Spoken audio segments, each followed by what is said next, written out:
విష్ణునామముల యొక్క గొప్పతనం ఎంత గొప్పదో తెలుసండి. అసలు శాస్త్రంలో మంచం మీద పడుకుని ఏది చెయ్యడాన్ని అంగీకరించారు. అసలు ఇంకా మాట్లాడితే అనారోగ్యంతో ఉన్నటువంటి వ్యక్తి మాత్ర వేసుకోవడం కూడా మంచం మీద వేసుకోరు.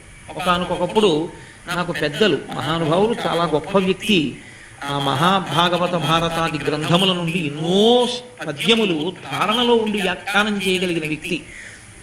అటువంటి వారు జ్వరం వస్తే ఆ ఊళ్ళో ప్రవచనం చేయడానికి వచ్చి జ్వరం వచ్చిందండి. వస్తే అయ్యో ఒక్కరు ఉంటే ఇబ్బంది అండి, వారి భార్య గారు కూడా లేరు, వారితో రాలేదు అప్పుడు ఆవిడ. పెద్దవారు ఒక్కరు ఉన్నారు, రాత్రి జ్వరం ఎక్కువైతే ఇబ్బంది పెడతారు, మా ఇంటికి వచ్చేసేయండి అని నేను మా ఇంటికి తీసుకెళ్ళి పడుకోబెట్టాను. ఏదో ఇది మాత్రం వేసుకు పడుకోండి అన్నాను. అంటే ఆయన వద్దన్నారు. ఉండండి ఒక్కసారి కోటేశ్వరరావు అని నేను తెల్లబోయాను. శాస్త్రాన్ని పాటించడం అంటే అది గొప్పతనం, ఆచారం అంటే. ఆయన బ్రాహ్మణ పృష్ఠ నేలని తాకకూడదండి, ఏదైనా ఒక చిన్న బట్ట అక్కడ పడేయండి అని చెప్పి ఆ బట్ట మీద కూర్చుని అప్పుడు మాత్ర నోట్లో వేసుకుని మంచినీళ్ళు పోసుకున్నాడు. మంచం మీద కూర్చుని మాత్ర వేసుకోవడానికి కూడా ఆయన ఒప్పుకోలేదు.